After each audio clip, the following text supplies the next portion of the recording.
Ya, selamat pagi anak-anak. Pada kesempatan kali ini, ya, Ibu akan membantu untuk kita sama-sama belajar tentang Sumpah Pemuda. Sumpah Pemuda adalah salah satu hari di mana kita peringati setiap tahunnya, tepatnya pada tanggal 28 Oktober. Ya, kalau anak-anak tahu, pasti kita sering sekali memperingati itu dan bahkan ada bulan bahasa.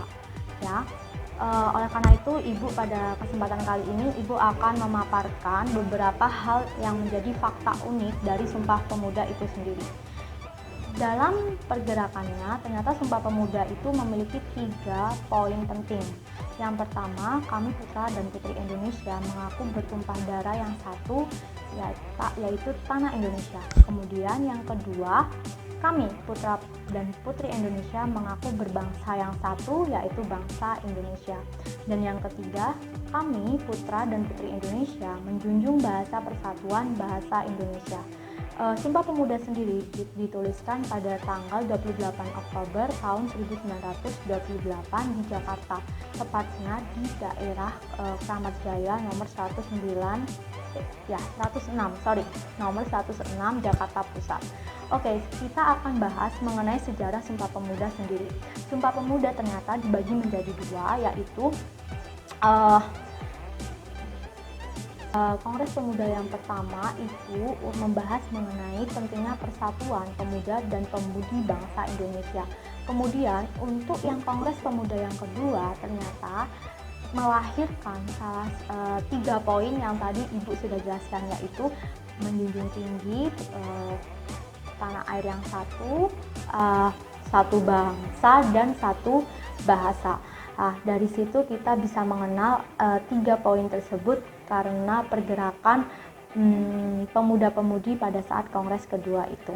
Oke, kalian pengen tahu kan fakta-fakta menariknya? Ya, Kongres Pemuda pertama itu dilaksanakan pada tanggal 30 April sampai 2 Mei tahun 1926. Kemudian 2 tahun berikutnya diadakanlah Kongres Pemuda yang kedua.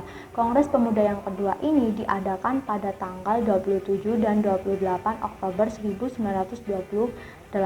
Hingga saat ini setiap tahunnya Sumpah Pemuda dijadikan sebagai salah satu hari nasional yang kita patut peringati karena perjuangan para pemuda dan pemudi di seluruh Indonesia untuk mengharapkan kemerdekaan pada saat itu.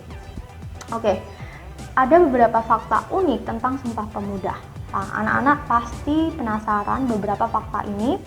Tapi sebelum fakta unik ini Ibu bagikan kepada kalian, Ibu meminta kalian untuk jangan lupa cek bahan literasi di Google Classroom.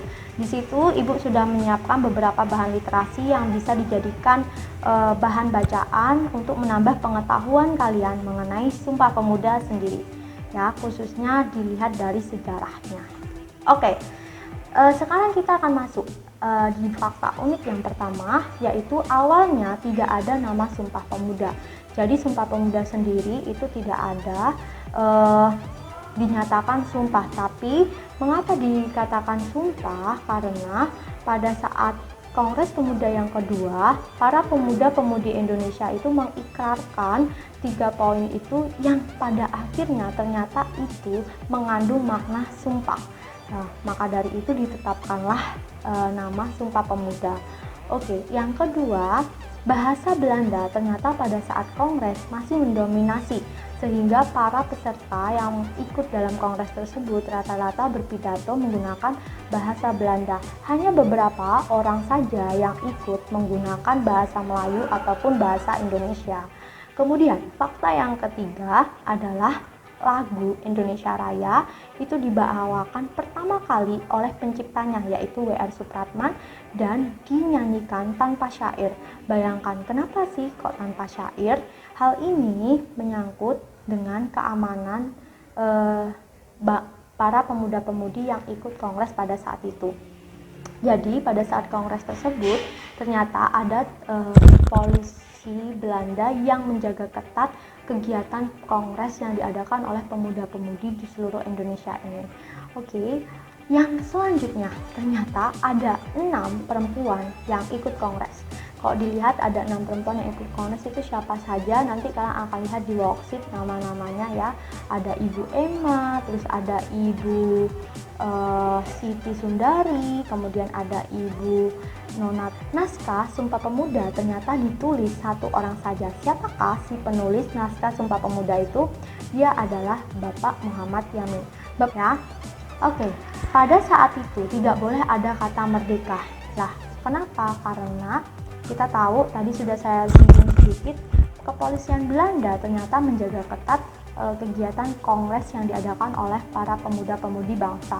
Jadi mereka sudah di briefing begitu ya untuk tidak mengatakan kata merdeka. Hal ini dikarenakan menyangkut dengan keamanan para pemuda-pemudi pada saat itu. Oke. Yang selanjutnya, ternyata rumah tempat kongres pada saat ini dijadikan Museum Sumpah Pemuda.